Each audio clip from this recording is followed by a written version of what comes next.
Здравейте! В днешния урок ще ви покажа как се плете на една кука в кръг. Започваме с обичайната начална бримка, след което изплитаме синджир от 4 бримки. 1, 2, 3, 4. Залепена бримка в първата бримка от синджира, така че да оформим кръгче. Синджир от 3 бримки, който ще се брои като първият висок пълнеж с една наметка. Освен него ще изработим още 9 високи пълнежа с една наметка в кръгчето. Ето 2.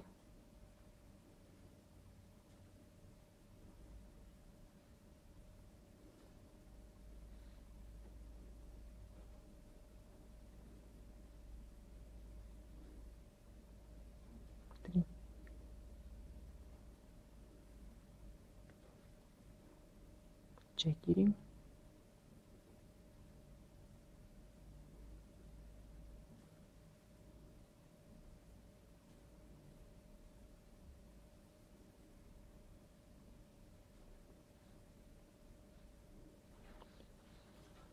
6,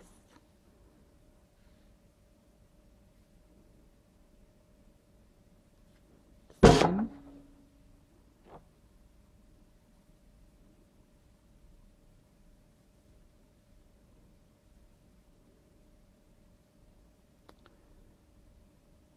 8,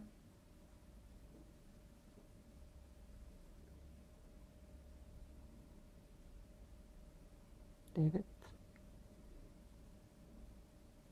10. Залепена бримка в първия синджир от 3 бримки, така че да затворим кръга. Нашия първи ред е готов. От тук нататък трябва да започнем да оголемяваме кръгчето. Това ще се случи чрез наддаване. За целта ще плетем по 2 високи пълнежа във всяка бримка от предния ред. Започваме с синджир от 3 бримки, който ще броим като първият висок пълнеж. В същата бримка изплитаме още един висок пълнеж.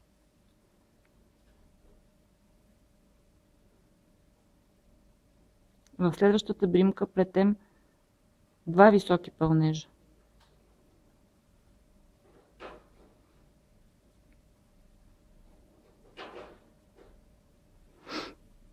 И така, до края на този ред във всяка бримка от предния ред трябва да изплетеме по 2 високи пълнежа с една наметка.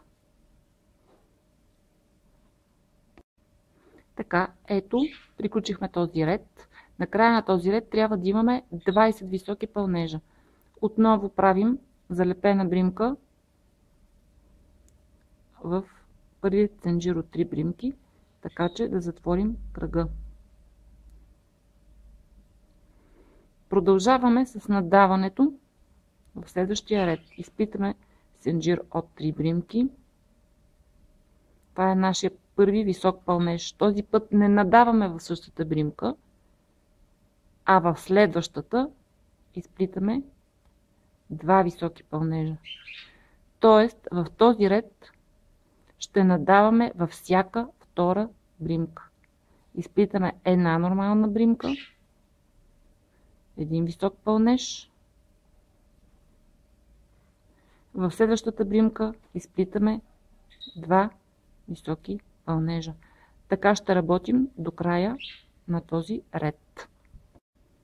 Ето го вече нашия кръг, който доста порасна. Отново приключваме с залепена бримка в първия синджир от 3 бримки. Ето го кръга. Ще изплетем още един ред, за да схванете методиката. Отново започваме с синджир от 3 бримки. В следващата бримка изплитаме един висок пълнеж. Наддаваме в третата бримка. Тук изплитаме 2 високи пълнежа.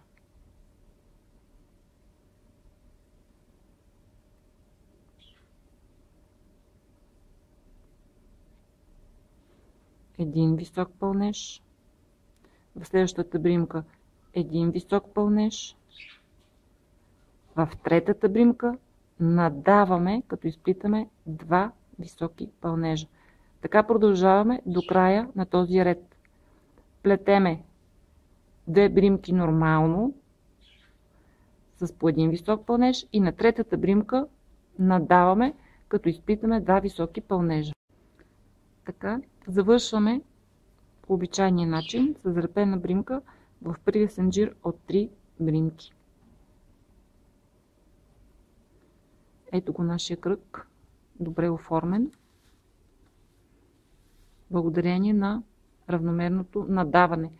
Ако искате вашия кръг да стане по-голям, продължете по същия начин, като в следващия ред надавайте не във всяка трета, а във всяка четвърта бримка. В последващия надавайте във всяка пета бримка и така нататък. Предполагам, че схванахте методиката. По този начин може да изплетете една огромна черга, да кажем, кръгла черга. Може да изплетете от кръгчето шапка, може да изплетете някакъв вид кошничка или въобще каквото пожелаете. Надявам се този урок да ви е бил полезен и ви благодаря за вниманието. До скоро!